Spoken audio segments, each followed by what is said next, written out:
Bienvenue dans les chroniques du 118. 22 août 1914. À l'aube, nous quittons le cantonnement d'Auby. Il est 4h45. La brume se lève sur les champs et déjà nos bottes crissent sur les chemins humides. Nous avançons en colonne par la Cornette et les Haillons et à 8h30, nous sommes à Bellevaux.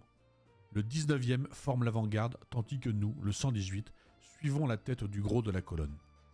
À 10h30, nous atteignons la voie ferrée au sud de Palissol.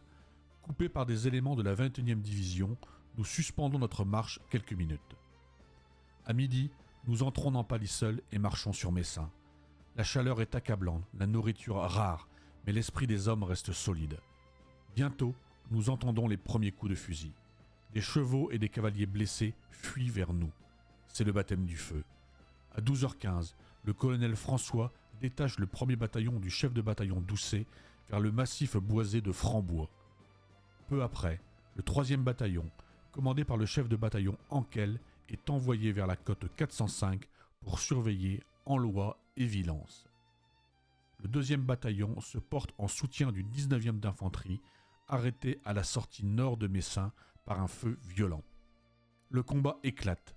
Les Allemands sont retranchés depuis des jours dans les champs d'avoine et de blé, derrière des fils de fer et des mitrailleuses. Nos officiers se jettent à l'assaut, sabre au clair, nos soldats, baïonnettes au canon. L'uniforme grisâtre de l'ennemi se fond dans le paysage et chaque balle qui siffle semble sortir de nulle part. À 14h, le bataillon Bouvier atteint la ferme appelée la Réunion des Laboureurs. Mais l'ennemi est solide, son artillerie gronde depuis la lisière sud du bois Bollé. Nos compagnies se déploient sous un feu intense. La progression est impossible et les pertes se multiplient. La section de mitrailleuses intervient, permettant à la 5e compagnie de se repositionner, mais le sol tremble sous le feu de l'artillerie ennemie. À 16h, le soutien des bataillons du 116e et du 62e nous permet enfin de tenir nos positions. La bataille continue, chaque pas coûte cher. Puis, une batterie d'artillerie se place à l'ouest de Bellevue et son tir précis force l'ennemi à se retirer. Dans un ultime élan, nous chargeons à la baïonnette et Messin tombe. Mais le combat n'est pas terminé. À 18h30, les bataillons de soutien doivent rompre le contact et nous devons ajuster nos positions. À la nuit tombée, nous nous replions sur Framont, puis Bouillon, regroupant nos fractions dispersées. Jusqu'aux premières lueurs du 23 août, quelques braves, sous les ordres du lieutenant Démier de Chénon, défendent Messin des contre-attaques acharnées des Prussiens. Les actes d'héroïsme se multiplient.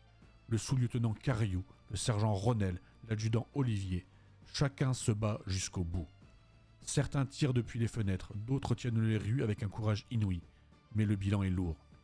Au 2e bataillon, les officiers, sous-officiers et soldats tombent, blessés ou prisonniers. Sont éloquents et montrent à quel point le régiment s'est sacrifié en cette glorieuse journée du 22 août.